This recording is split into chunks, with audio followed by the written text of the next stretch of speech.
Assalamu alaikum. Sizlerмен аяла тәттілері. Бүгін өте дәмді шашпа палау жасаймыз. Мен каналыма тіркеліңіздер, лайк басуды ұмытпаңыздар. Еттерімізді турап аламыз.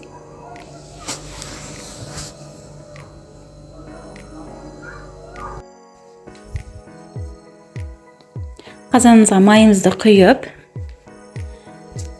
жақсылап қыздырып аламыз. Қызып тұрған майға етімізді салып, қызарғанша жақсылап қуырып аламыз.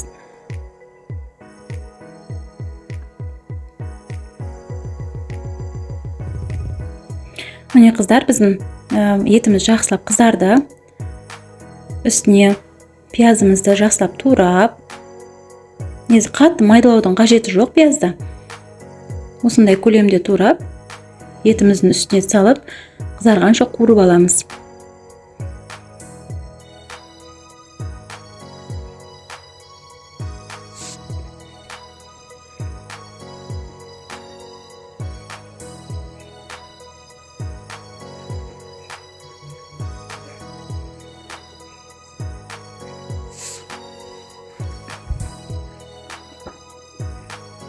Бетін жауып, қызарғанша жақсылап қуырамыз. Сосын біз сәбізімізді тураймыз сопақша етіп.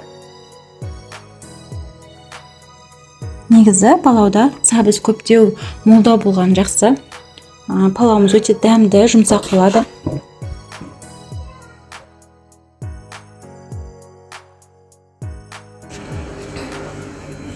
Сәбізді еттің үстіне салып, жақсылап қуырамыз.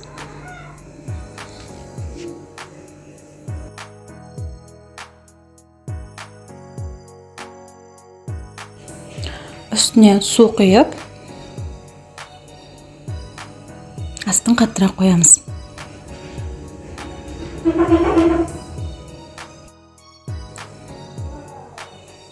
Суымыз қайнаған соң, дәміне қарай тұз, приправа салсаңыздар да болады.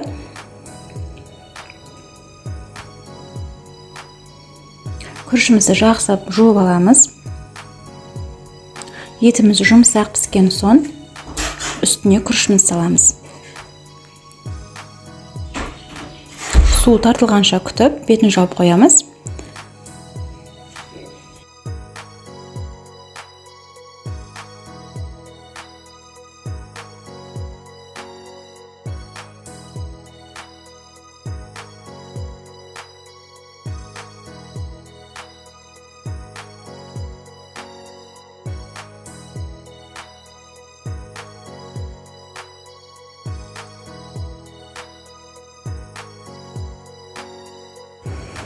Қыздар, біздің палауымыз дайын болды. Осындай шашпа өте жұмсақ, өте дәмді палау болды.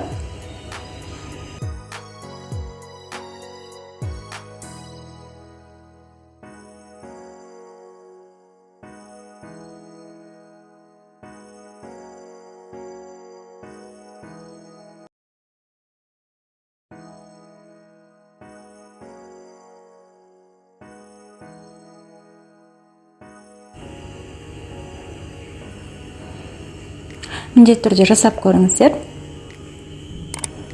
Менің каналыма тіркеліп, лайк, комментарий жаза кетіңіздер. Ас болсын.